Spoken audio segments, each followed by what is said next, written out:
Former United States Senator Robert Menendez has been sentenced in the gold bar corruption case. Tyrone Bowman live. Welcome to the conversation. Welcome to the program on today. We're on the road, we're on the journey to getting 2,000 subscribers to Tyrone Bowman live. Will you help us get it done? I know you will. Thank you in advance for subscribing. According to NewJersey.com or NJ.com, Robert Menendez, the once powerful senator from New Jersey, convicted in a sweeping federal corruption case that involved bars of gold, cash stuffed in jacket pockets, and unbridled influence peddling, was sentenced Wednesday to 11 years in prison over the scandal that led to his resignation. Well, he will not be getting a presidential pardon. You can believe that one. Menendez, who is 71 years old, a Democrat, so you know he's not getting a pardon, who began his career with the hardball politics of Hudson County and ultimately ascended to the Senate in Washington, was found guilty in July, following a 9-week trial in Manhattan of taking nearly $1 million in bribes and gifts from 3 businessmen seeking political favors. One of the businessmen provided the senator's wife with a $60,000 luxury Mercedes-Benz C-300 convertible. Even more shocking, though, was his conviction of conspiring to work as a foreign agent on behalf of the Egyptian government. Before U.S. District Judge Sidney H. Stein imposed sentence, Menendez stood tearfully in the court. Quote, "You really don't know the man you are about to sentence," he said. "I am far from a perfect man. I have made more than my shares of mistakes and bad decisions," close quote. But he added, quote, "I've done far more good than bad," end of quote. But the judge was sharply critical. "You were successful, powerful. You stood at the apex of our political system," Stein said, "somewhere along the way. And I don't know when it was. You lost your way, and working for the public good became working for your good." Prosecutors had asked for a 15-year sentence and significant financial penalties. Well, heck, he almost got 15 years. Gave him 11. The case is the first ever in which a senator has been convicted of a crime involving the abuse of a leadership position on a Senate committee. It is the first ever in which a senator or any other person has been convicted of serving as a foreign agent while being a public official. They wrote to the court in their sentencing memo, the prosecutors. Even leaving aside the historical rarity, the defendant's crimes amount to an extraordinary attempt at the highest levels of the legislative branch to corrupt the nation's core sovereign powers over foreign relations and law enforcement, close quote. The gravity of each of those promised abuses of power, they added, was only underscored by the naked greed that motivated them. Lawyers for Menendez argued that he should face less than 2 years in prison. His political and professional careers have ended. His reputation is destroyed, and the latter years of his life are in shambles, they wrote in their own sentencing memorandum. He is certain never to commit future offenses in his current state, stripped of office and living under a permanent shadow of disgrace and mockery, are more than sufficient to reflect the seriousness of the offenses and to promote respect for the law. In court, defense attorney Adam Fee asked Stein to give Menendez credit for a lifetime of extraordinary public service and personal sacrifices. Despite his decades of service, he is now known more widely as Gold Bar Bob, said Fee. Menendez's attorney asked the judge to allow him to remain free on bail pending his appeal.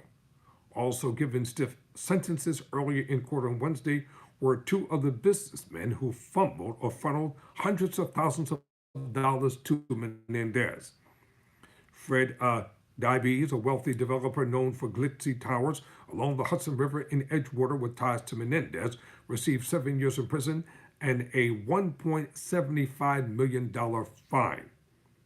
While Will Hanna, who prosecutors said had paid off the senator to help secure a valuable deal with the Egyptian government over the certification of imported meat, received 8 years in prison and was fined $1.25 million. The third man connected to the case, Jose Uribe, a disgraced insurance executive who was charged in the case, pleaded guilty before the trial and served as the government's star witness or snitch. Admitting to bribing the couple, he is scheduled to be sentenced later this year.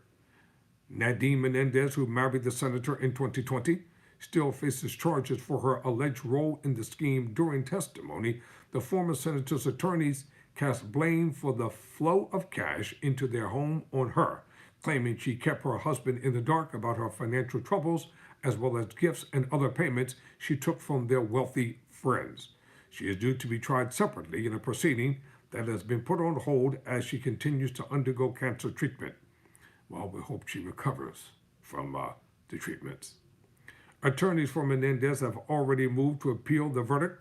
That effort could face a U.S. Supreme Court, which has already thrown out a string of high-profile bribery and corruption cases in recent years, greatly limiting the kinds of official acts performed by lawmakers that can constitute bribery or corruption. So, former Senator Mendez, he will continue to fight this on appeal, and no doubt somewhere along the way he's going to get some relief.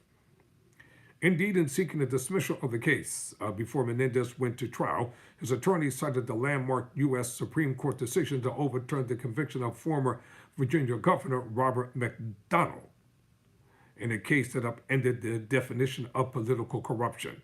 McDonald had been convicted of charges he accepted $175,000 in cash and gifts from a Richmond businessman while arranging meetings for him with state officials. But the High Court ruled that the former governor's activities on behalf of his Patreon were not considered official acts, and said despite the nature of the charges, prosecutors needed to show a direct quid pro quo, that the official did something in his official capacity in return for the gifts.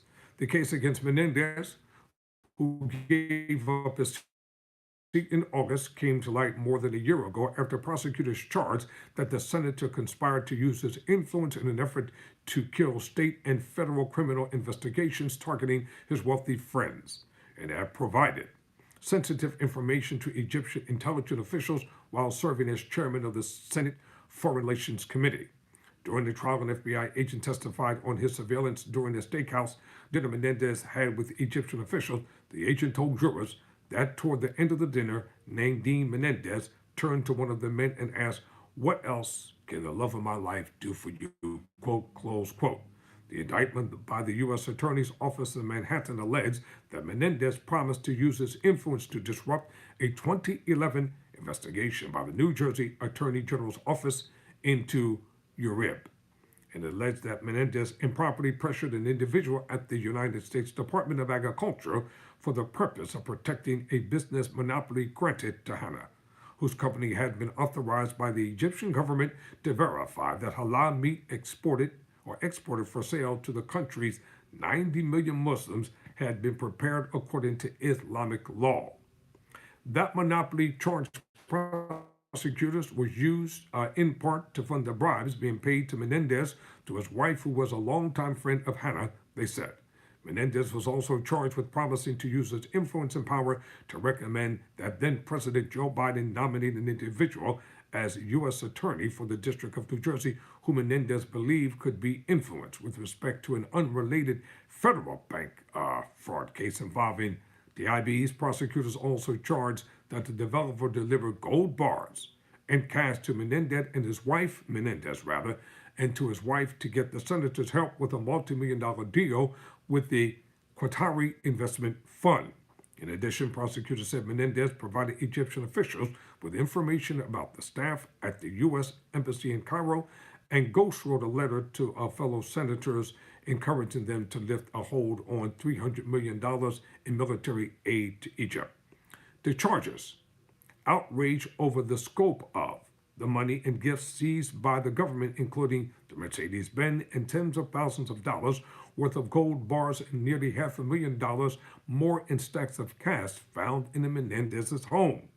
salacious details that defense attorneys' charges were intended to present a skewed picture. You know, Menendez, the former senator should have just pled guilty a long time ago, if all this stuff is true. Menendez, who did not testify during the trial, insisted that the cash found in his Inglewood Cliffs home were the result of intergenerational trauma from his family's experience in Cuba that led to his hoarding of money after his parents escaped to the United States. His attorney said his wife also kept him in the dark over payments. I read that. Ultimately, Menendez was found guilty on all 16 counts he faced, including bribery, wire fraud, obstruction of justice, as well as the novel charge of conspiring to act as a foreign agent, the first time a sitting senator has faced such a charge. The conviction came some 6 years after he was tried in an unrelated corruption case where he was charged with trading the power of his office in exchange for six-figure campaign contributions, luxury hotel stays at a Caribbean villa in the Dominican Republic, and in Paris, golf outings, expensive and private charter jet flights, all from Solomon Melgen, a major campaign supporter. The government had claimed that Melgen, a Florida ophthalmologist and longtime friend of Menendez, had sought the senator's intervention on his behalf in an $8.9 million Medicare billing dispute.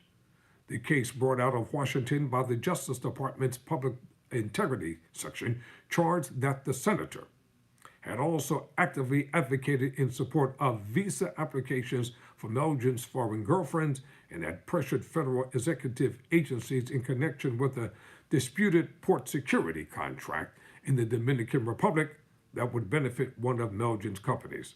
So, after a deadlocked jury in November 2017 could not reach a verdict, U.S. District Judge William Wall subsequently acquitted Mendez and Melgen of 7 of the 18 counts against them, finding that the government failed to produce evidence of facts, either direct or circumstantial, to prove a quid pro quo. Prosecutors then dropped the case.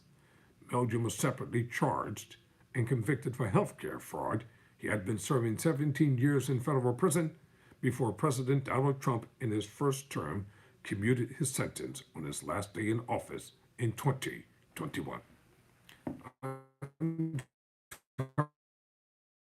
Bowman.